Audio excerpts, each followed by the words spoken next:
नमस्कार दोस्तों, स्वागत है आप सभी का आपके अपने यूट्यूब चैनल ऑब्जेक्टिव सेंटर पर। दोस्तों, इस वीडियो में हम लोग देखने वाले हैं DFCCIL के जनरल साइंस का ऑफिशियल क्वेश्चन पेपर जो एग्जाम कंडक्ट हुआ था 28/9/2021 को 8:30 से 10:30 बजे के बीच में। एजुकेटिव ऑपरेशन BD का पोस्ट था। तो आप लोग जिस भी पदों के लिए अप्लाई किए होंगे इस बार, तो उसमें दोस्तों जनरल साइंस के प्रश्न पूछे जाएंगे। तो उसके दोस्तों हम लोग यहाँ पर जो है क्वेश्चन वो हम लोग देख लेते हैं। यहाँ पर देखिए, पहला क्वेश्चन जो है वो आप लोग देख सकते हैं जनरल साइंस का। यहाँ पर पहला क्वेश्चन करें, कौन सा विखंडन द्वारा प्रजनन करता है। तो विखंडन द्वारा दोस्तों जो प्रजनन करता हुआ अमीबा करता है। यहाँ पर आपका अमीबा करेक्ट आंसर हो जाएगा। अब अगला क्वेश्चन यहाँ पर देखिए क्या कह रहा है। दूसरा क्वेश्चन यहाँ पर कह रहा है कि निम्न में से कौन सा कथन सही है, वो आपको बताना है। तो दूसरा क्वेश्चन जो यहाँ पर है ये कह रहा है यहाँ पर कि गर्म किए जाने पर वायु का प्रसार होता है। तो गर्म करने पर वायु का प्रसार होता है, बिल्कुल सही। क्योंकि वायु का है आपका एक प्रकार का समझिए गैस है। तो गैसों का क्या होता है, गर्म करने पर गैसों का प्रसार होता है। ठीक, गर्म वायु ठंडी वायु की अपेक्षा अधिक भारी होती है। तो ये आपका गलत कथन है। तो सही कथन कौन सा है, केवल पहला। तीसरा क्वेश्चन यहाँ पर कह रहा है, जब विद्युत धारा एक तार में से प्रवाहित होती है तो उस तार में उत्पन्न ऊष्मा उस तार की किस पर निर्भर करती है। तो ऊष्मा जो होती है देखिए वह उसकी लंबाई और मोटाई पर निर्भर करती है। यहाँ पर फर्स्ट और सेकंड दोनों सही हो जाएगा। जब विद्युत धारा एक तार में से प्रवाहित होती है तो उस तार में जो ऊष्मा उत्पन्न होती है उस तार की लंबाई और मोटाई दोनों पर निर्भर करती है। चौथा क्वेश्चन यहाँ पर कह रहा है कि जीवों को कितने जगत में बांटा गया है। तो जीवों को दोस्तों 5 जगत में बांटा गया है। तो यहाँ पर 5 आपका करेक्ट आंसर हो जाएगा। पांचवा क्वेश्चन है कि कौन सा कथन सही है। तो अम्ल का स्वाद खट्टा होता है, बिल्कुल सही है। स्वाद जो होता है क्षार का या कड़वा होता है, ये भी बिल्कुल सही है। तो यहाँ पर कथन पहला सही हो जाएगा, फर्स्ट और सेकंड दोनों। कौन सा गति का समीकरण नहीं है।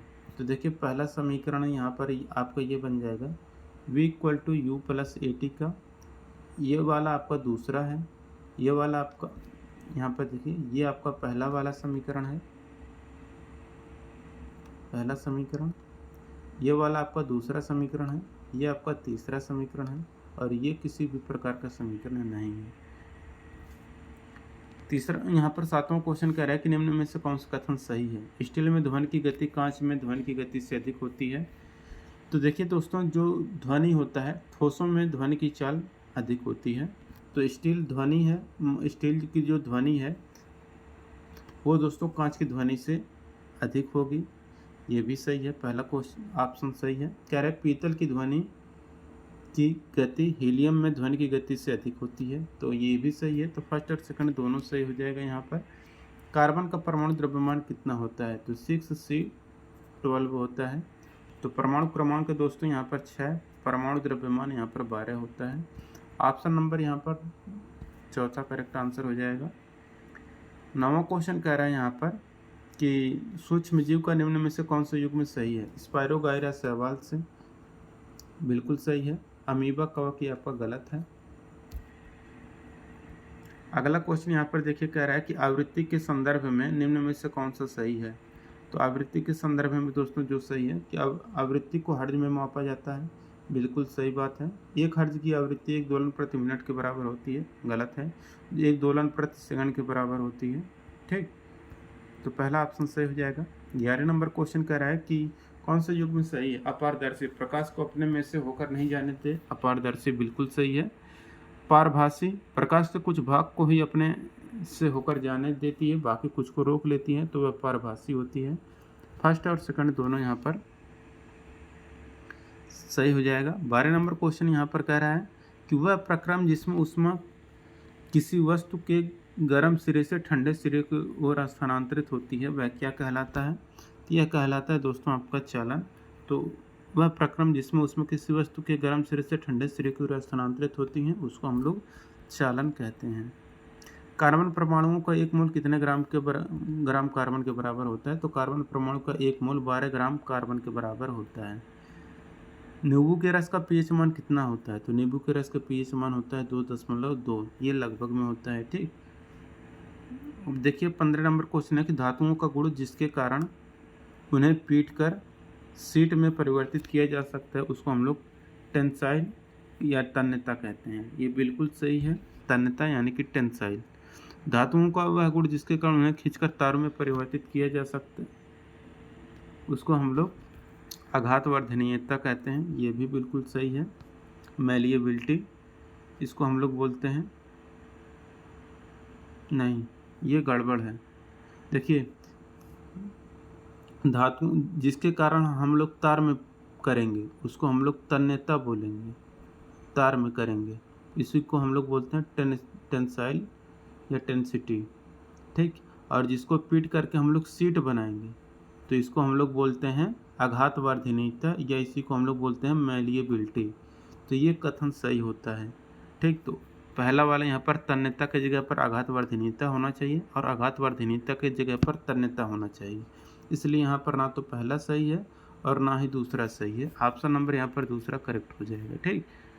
न्यूट्रॉन की खोज किसने की थी? तो जेम्स चैडविक ने दोस्तों न्यूट्रॉन की खोज की थी। इलेक्ट्रॉन की खोज थॉमसन ने किया था। प्रोटॉन की खोज गोल्डस्टीन ने, न्यूट्रॉन की खोज चैडविक ने किया था। और परमाणु मॉडल किसने दिया था? तो नील्स बोहर ने दिया था। अब देखिए 17 नंबर क्वेश्चन कह रहे हैं यहाँ पर एक निकाय का द्रव्यमान पृथ्वी पर 12 है तो चंद्रमा पर इस वस्तु का भार कितना है? अच्छा, पृथ्वी पर द्रव्यमान 12 है तो वस्तु का भार चंद्रमा पर पूछा है। तो इसको देखिए पृथ्वी पर अगर द्रव्यमान की बात की जाए तो 12 है तो यहाँ पर 9.8 का गुणा कर देंगे तो ये हो जाएगा हमारा टोटल, ये भार हो जाएगा किस पर? पृथ्वी पर।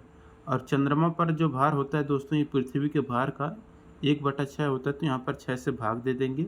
अब यहाँ से 6 से 12 को काटेंगे तो यहाँ पर 2 आ जाएगा और 2 का गुणा 9.8 में करेंगे तो ये आपको हो जाएगा 19.6। यहाँ पर करेक्ट आंसर हो जाएगा 17 का दूसरा। 18 नंबर क्वेश्चन यहाँ पर देखिए कह रहे हैं कि निम्न में से कौन सा कथन सही है? तो अंतः श्वसन के समय पसलियाँ बाहर की ओर गति करती हैं, ये बिल्कुल सही है। नहीं, श्वसन के समय पसलियाँ अंदर की ओर गति करती हैं, तो फर्स्ट और सेकंड दोनों सही हैं, यहाँ पर करेक्ट आंसर हो जाएगा। अब देखिए 19 नंबर क्वेश्चन है कौन सा कथन सही है? कि रक्त एक प्रकार का संयोजी ऊतक है, ये बिल्कुल सही है। अस्थि एक प्रकार का संयोजी ऊतक है, तो दोनों सही हैं, फर्स्ट और सेकंड यहाँ पर करेक्ट हो जाएगा ऑप्शन 4। टाइफाइड किसके कारण होता है? तो साल्मोनेला टाइफी के द्वारा होता है जो कि एक जीवाणु है। मस्तिष्क के कितने मुख्य भाग होते हैं? तो अग्र मस्तिष्क, मस्तिष्क और पश्चिम मस्तिष्क और मध्य मस्तिष्क, ये 3 होते हैं। अग्र मस्तिष्क, मध्य मस्तिष्क और इसके बाद पश्चिम मस्तिष्क। विरंजक चूर्ण को दर्शाया जाता है तो कैल्शियम क्लोरो हाइपोक्लोराइड इसी को बोलते हैं। CaOCl2 इसको भी लिख सकते हैं या कैल्शियम ऑक्सीक्लोराइड भी इसी को हम लोग बोलते हैं। 23 नंबर क्वेश्चन यहाँ पर कह रहे हैं कि किसी अवतल दर्पण में बिंब की स्थिति प्रतिबिंब की स्थिति का निम्न में से कौन सा युग्म सही है? तो C पर F पर है तो ये अनंत पर बनता है। फर्स्ट और सेकंड यहाँ पर दोनों यहाँ पर आपका करेक्ट आंसर हो जाएगा। 24 नंबर का क्वेश्चन यहाँ पर कह रहा है कि जठर ग्रंथियों द्वारा स्रावित प्रोटीन पाचक एंजाइम का नाम क्या है? तो ये है दोस्तों आपका पेप्सिन, यहाँ पर करेक्ट आंसर हो जाएगा, ठीक। तो जिनको भी ये PDF चाहिए आप लोग दोस्तों ITI सरकारी रिजल्ट वेबसाइट या टेलीग्राम से प्राप्त कर सकते हैं। लिंक आपको डिस्क्रिप्शन बॉक्स में दिया गया है। मिलेंगे नेक्स्ट वीडियो में। Thank you.